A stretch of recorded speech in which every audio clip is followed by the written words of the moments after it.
السلام علیکم لسنرز، آج میں بہت انٹرسٹنگ ناول کے ساتھ آئی ہوں. کافی چھوٹا سا ناول ہے. میری کوشش ہوگی کہ میں ایک ہی ریکارڈ میں اس کو فنش کرنے کی کوشش کروں.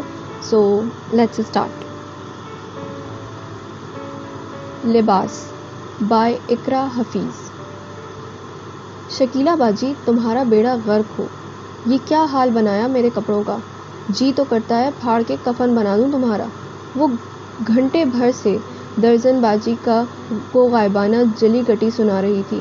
امی اور بھابھی اس کے اس رویے سے شدید تنگ آئی ہوئی تھیں، مگر اس بابا کی لاڈلی اسمارا کے چونچلے ہی کچھ عجیب تھے.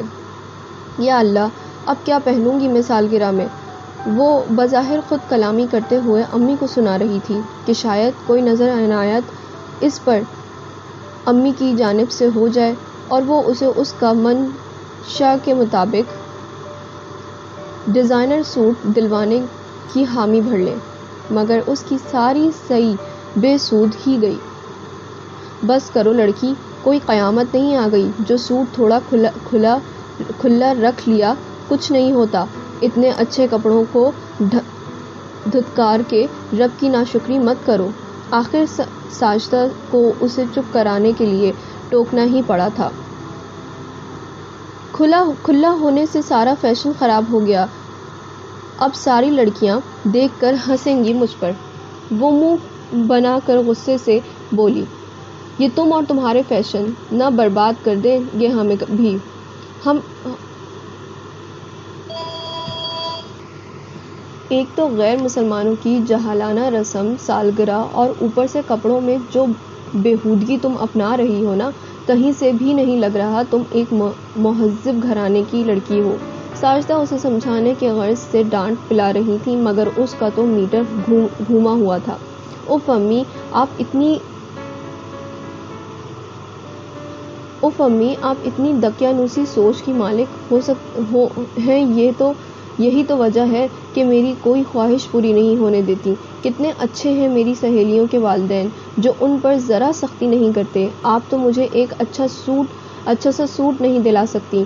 وہ شکوہ کرتے ہوئے ادب لحاظ بھی بھول گئی تھی، مگر ساجدہ نے دل ہی دل میں خفا ہوتے ہوئے اس کی بحث کو ٹھنڈا کرنا چاہا. اچھا، اب کیا چاہتی ہو؟ ساجدہ کے سوال پر اسے کچھ اطمینان سا ہوا اور اپنے داؤ میں کامیاب ہونے لگی تھی. مگر نخرے اس نے ضرور دکھانے تھے تاکہ جلد ہی اس کی فرمائش پر کامیابی کی مہر پیوست ہو جائے. پتہ تو ہے میں کیا چاہتی ہوں، مگر آپ کو اس سے کیا. پیسوں کی فکر کریں اور جھاڑیں مجھ پر اپنے فرسودہ فلسفے. اس نے نگاہیں پھیرتے ہوئے کہا. ساجدہ کو اس کی گھٹیا فرمائش پورا کرنے میں کوئی دلچسپی نہ تھی، بلکہ اسے وہ کپڑے خریدنے سے منع کر رہی تھی جو چند دن پہلے کسی مارننگ شو میں ایک ڈیزائنر نے لانچ کروائے تھے. اس ناقص سے جوڑے کے لیے کوئی 10,000 روپے برباد کرنا چاہتی ہو اور اس کا ڈیزائن دیکھا ہے، رانوں تک بمشکل پہنچتی ہے. شرٹ اور پاجامہ دیکھو، آدھی ٹانگیں تو برہنہ ہیں اس کی. نہ ہی دیکھنے میں اچھا لگ رہا ہے اور نہ ہی اسے پہن کے اللہ تعالیٰ تم سے خوش ہوگا.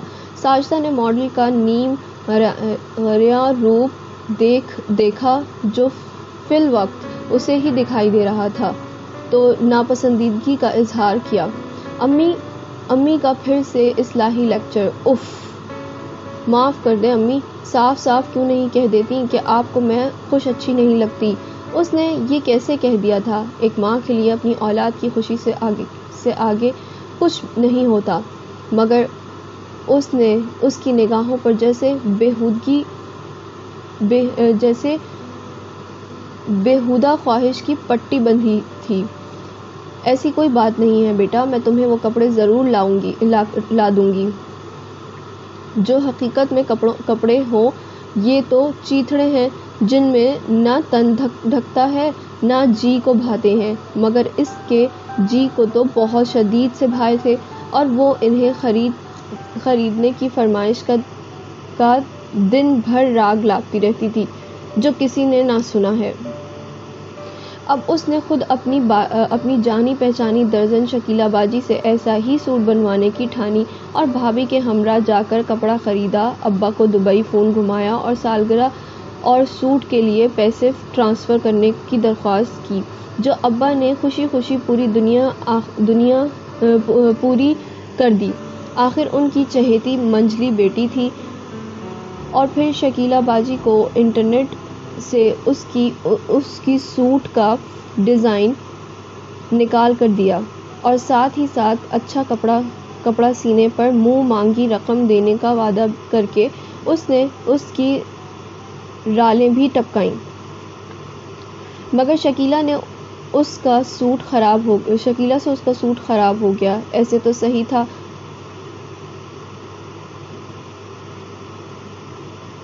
صحیح تھا مگر جس انداز میں تراش خراش کے ساتھ وہ اسے چاہتی تھی ویسا نہیں تھا، اور فیشن سے ہٹنا تو اسے زہر لگنے جیسا لگتا تھا۔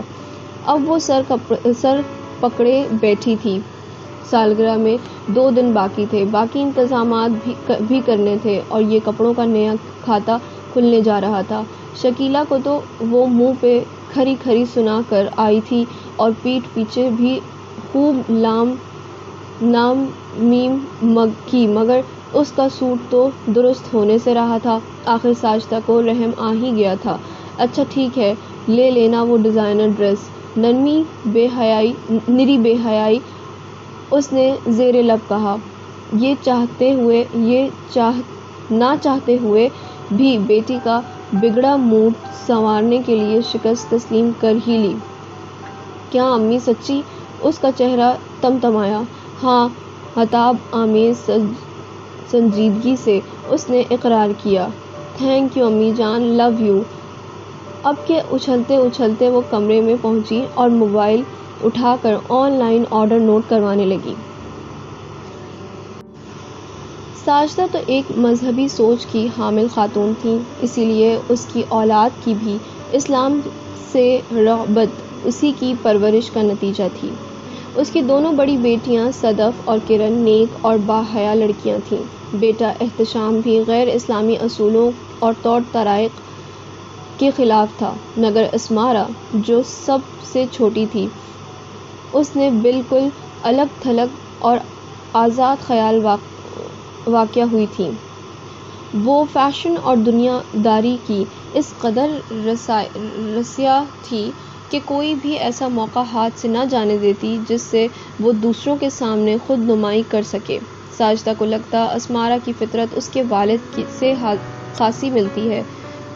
سہیل صاحب 20 سال سے پردیس میں ملازمت کر رہے تھے، جن میں وہ اپنی اولاد سے ملنے بہت ہی کم بار آئے تھے، مگر اسمارا سے ان کا ایک ممتاز سا رویہ تھا۔ باپ بیٹی ایک دوسرے سے فطرتاً بہت قریب تھے اور اس کی ہر خواہش پوری کرتے تھے، اور ساجدہ کے بقول انہوں نے بیٹی کو بگاڑ دیا تھا، کیونکہ وہ اپنی ہر جائز ناجائز خواہش باپ کی سفارش پر پوری کروا دیتی تھی، اور ساجدہ نہ چاہ کر بھی چاروں ناچار بات مان ہی لیتی تھی۔ ساجدہ کی بہو ایمن بھی اسی کی طرح نیک خیالات کی مالک تھی اور ہمیشہ ساجدہ کی مرضی کا خیال رکھتے ہوئے ہر کام کرتی تھی، مگر اس کی اپنی بیٹی کے آگے اس کی اکثر ایک نہ چلتی۔ ابا آخر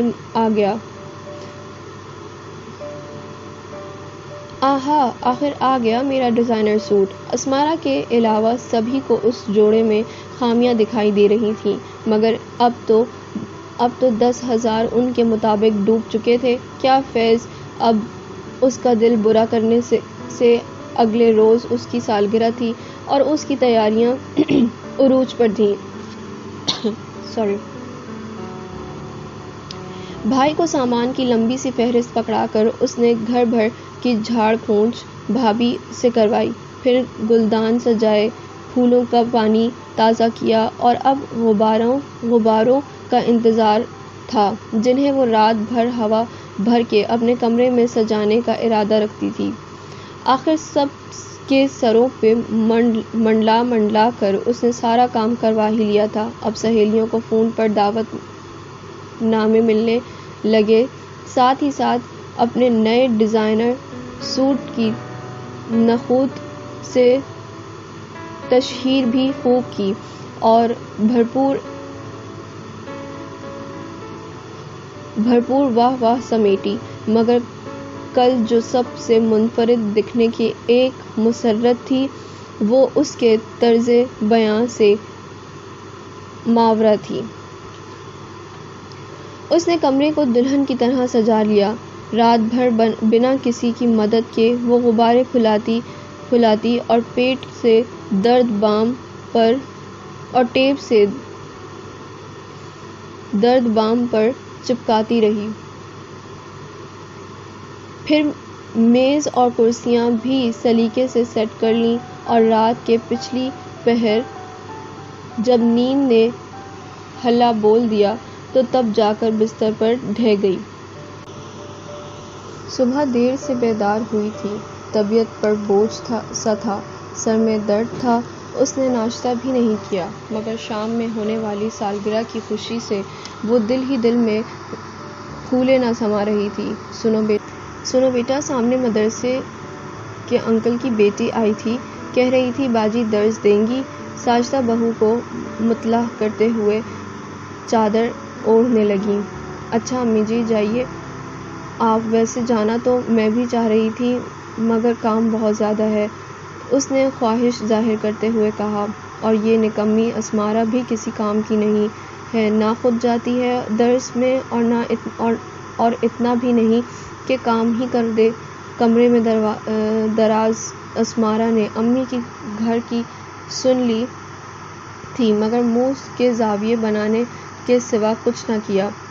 امی جی اسمارا کو ہی ساتھ لے جائیے نا، درس میں بیٹھے گی، اچھا اثر ہوگا۔ بھابھی کی تجویز جو امی کو پسند بہت آئی تھی، اس پر اسے بڑا تاب آیا۔ اس نے غصے سے کروٹ بدل لی۔ ہاں کہتی تو تم ٹھیک ہو، ٹھہرو آج اسے لے کر جاؤں گی، ہر بار منع کر دیتی ہے۔ ساجدہ اسے کمرے کی طرف لپکی۔ اے اسمارا اٹھو، چلو جلدی سے تیار ہو، برقع اوڑھو اور چلو میرے ساتھ۔ برقع؟ اس نے لفظ دہرایا چادر اوڑھتے ہوئے، گویا اسے موت آتی تھی، اور برقع تو اس نے کبھی پہنا ہی نہیں تھا۔ امی اکثر اسے ٹوک کر چادر درست کرواتی تھیں اور نقاب کا کہتی تھیں، جو وہ بڑی ہی بے دلی سے کرتی تھی۔ اف، میرا سانس بند ہوتا ہے نقاب میں، اور ویسے ہی امی پردہ تو دل میں ہونا چاہیے نا۔ امی کو مانوس کرنے کی خاطر وہ ایک اکتاہٹ سے کہتی، توبہ ہے بھئی، آج کل کی لڑکیوں کو نقاب میں سانس بند ہوتا ہے اور بہانے کیا تراشتی ہیں، پردہ دل میں ہونا چاہیے۔ امی نے ڈپٹا تو بھابھی نے بھی مداخلت کی، اسمارا پردہ دل، نگاہ، سوچ اور بدن کا مشترکہ پردہ ہوتا ہے، لیکن بدن تو جب تک چھپاؤ گی نہیں تو تمہارے نہ دل کا پردہ ہوگا، نہ ہی نگاہ کا اور نہ ہی سوچ کا۔ اپنے دل اور پردہ تو دوسروں کے لیے ہے، لیکن دوسری کی نگاہ سے خود کو بچانے کے لیے ہمیں خود پردہ کرنا پڑتا ہے۔ آج کل کی لڑکیوں نے اس بات کو بھی فیشن بنا لیا ہے، پردہ دل میں ہوتا ہے۔ اگر اتنا ہی پردہ دل میں ہے تو یہ ننگ دھڑنگ فیشن کرنے کو ان کا پردہ حکم دیتا ہے۔ بھابھی تو مزید سمجھانا چاہتی تھی مگر وہ سننے کے موڈ میں نہیں تھی۔ اچھا بس کر لوں گی نقاب، یہ کہہ کر اس نے بات ختم کروائی۔ ہاں جلدی سے برقع کرو اور چلو میرے ساتھ، ساجدہ نے ایک بار پھر کہا۔ لیکن امی میری طبیعت ٹھیک نہیں ہے، اس نے عذر پیش کیا۔ اچھا، امی نے ناگواری سے واپس پلٹنے کا ارادہ کیا، کیونکہ اگر وہ کسی بات پر انکار کر دیتی تو پھر بھلے ہی ایڑھی چوٹی کا زور لگا لو، اسے منانا مشکل تھا۔ امی ابھی صحن میں پہنچی تھیں کہ اس کا فون بجا اور وہ بھاگ کر باہر شیلف پہ رکھے موبائل کی طرف گئی۔ اس کی سہیلی نمرہ کا فون تھا۔ ہیلو نمرہ، کیسی ہو یار؟ کال ریسیو کرتے ہی پرجوش انداز میں بولی اور پھر ایک نگاہ صحن میں امی پر ڈالی جو قہر بھری نگاہوں سے اس کی اس حرکت کو دیکھ رہی تھیں۔ وہ خجل سی ہوئی اور ایک احساس شرمندگی نے اسے گھیرا۔ وہ ابھی طبیعت کی خرابی کا بہانہ کر کے درس میں جانے سے انکار کر رہی تھی اور اب سب ٹھیک ٹھاک تھا۔ امی آپ جائیں، میں آتی ہوں، اس نے موبائل کے اسپیکر پر ہاتھ رکھ کر خجالت سے کہا، مگر ساجدہ کا غصہ کم نہ ہوا تھا۔ برقع اوڑھ کے اضافی کلمات کہہ کر اس نے امی کو مطمئن کرنا چاہا۔ ساجدہ خاموشی سے نکل پڑی۔ اچھا چلو اب شام میں ملاقات ہوگی، ابھی ایک ضروری کام ہے مجھے، پھر ملتے ہیں، بائے۔ کچھ رسمی سی گفتگو کے بعد اس نے بات ختم کی اور کراہت ہی سے صحیح مگر برقع اوڑھ کر امی کے حکم کی تعمیل کرنے نکل گئی۔ اللہ تعالیٰ فرماتا ہے، اور زمانہ جہالت کی عورتوں کی طرح سج دھج نہ دکھاتی پھرو، یعنی عورت کا اپنے لباس اور بدن کی آرائش کرنا تو نری جہالت ہے۔ آج کل کی بچیاں اور خواتین اس چیز کی بالکل پرواہ نہیں کرتی اور فیشن کے پیچھے بھاگتی ہیں۔ اللہ تعالیٰ سخت ناراض ہوتا ہے اس عمل پر۔ سبھی عالمہ بازی کے درس سے فیض یاب ہو رہی تھیں اور اس پر بھی قدرے مثبت اثرات مرتب ہو رہے تھے۔ اسے ایک جھرجھری سی ہونے لگی تھی۔ قیامت کی نشانیوں میں سے ایک نشانی یہ بھی ہے کہ عورت ایسا لباس پہنے گی جسے پہنے ہوئے بھی وہ برہنہ ہوگی، اور ایسی عورت کے لیے اللہ تعالیٰ سخت وعید فرماتے ہیں۔ پھر عالمہ باجی نے کئی آیات کے حوالے دیے اور اس کے بدن میں ایک انجانہ سا خوف کوندھا تھا۔ پھر کئی اور حادثات اور قرآنی دلائل دینے کے بعد عالمہ باجی نے انہیں نصیحت کرتے ہوئے کہا، میری بہنوں اور بیٹیوں، فیشن کو ترک کرو اور سنت کو اپناؤ۔ فیشن انسان کو تباہ کر ڈالتا ہے۔ نبی پاک صلی اللہ علیہ وآلہ وسلم کی ازواج مطہرات کی حیات اطہر ابلیغی اور سادگی کا مظہر تھی۔ پردہ ان کا وصف تھی۔ آج ہمیں پردہ کرتے ہوئے تنگی محسوس ہوتی ہے اور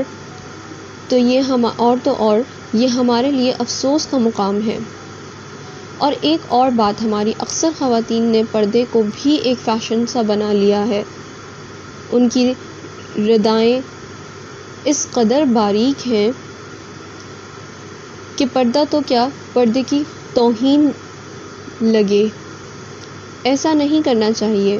پھر کچھ خواتین تو ایسی ہیں جو ان مقامات پر پردہ کرتی ہیں جہاں دیگر خواتین بھی پردہ کرتی ہوں، مگر کسی ایسے علاقے میں جہاں کی خواتین نقاب و حجاب سے ماورا ہوں تو وہ بھی پردہ ترک کر دیتی ہیں۔ یہ سب گناہ ہے۔ میری بہنوں، بیٹیوں، اختتام پر بس میں اتنا ہی کہوں گی کہ اللہ تعالیٰ فرماتا ہے، میاں اور بیوی بھی ایک دوسرے کے لیے لباس ہیں، یعنی ایک دوسرے کو ڈھانپتے ہیں، مگر انسان کیسے ایک دوسرے کا حقیقی لباس بنیں گے جنہیں لباس پہننے کا ہی ڈھنگ نہ ہو۔ گھر پہنچ کر وہ بالکل خاموش تھی۔ اسے اپنی غلطی کا تو احساس ہو ہی رہا تھا، مگر جو سب کو دعوت دے کر سالگرہ کے انتظامات بھی کیے تھے ان کا کیا تھا؟ سبھی اس کے مزاج کی تبدیلی کو واضح محسوس کر سکتے تھے، پر وہ پریشان بھی تھی۔ ہدایت کا ایک دریچہ واہ ہوا تھا جو کہ خوش آئند تھا۔ سب نے پھر اس کی پریشانی کو بھانپتے ہوئے اپنی آرا سے نوازا۔ اس نے سالگرہ منائی تھی مگر سادگی کے ساتھ۔ ڈیزائنر ڈریس کو اس نے واپس کرنے کا ارادہ کیا جبکہ اب اس کی پوری قیمت واپس نہیں ملنی تھی۔ سالگرہ میں سب سہیلیاں بھرپور بناؤ سنگھار کر کے آئی تھیں مگر اس کا سادہ سا سراپا دیکھ کر سبھی حیران تھیں۔ جیسے تیسے کر کے سالگرہ گزری اور جھنجھٹ سر سے چھٹا۔ غبارے پھوڑنے سے اس نے منع کر لیا تھا مگر کچھ دوستوں نے مستی میں پھر بھی سارے غبارے پھوڑ دیے۔ اب کمرے کی صفائی کے بعد وہ پلنگ پر جا کر دھڑام سے گری تھی۔ درس کا اس پر بہت اچھا اثر ہوا تھا۔ یہ ہدایت وقتی تھی یا دائمی کچھ خبر نہیں مگر جو ایک باب کھل چکا تھا اب باقی ابواب کھلنے کی امید کی جا سکتی تھی۔ وہ آئندہ ایسا لباس پہنے گی جو اس کے اللہ تعالیٰ کو پسند ہوگا۔ وہ کسی کے لیے عریاں لباس نہیں بنے گی۔ اسے پردے سے محبت ہوگی اور وہ اب سے ہمیشہ درس پر جایا کرے گی۔ کئی نیتیں اس نے من میں باندھ لی تھیں اور بے شک اعمال کا دار و مدار نیتوں پر ہے۔ ختم۔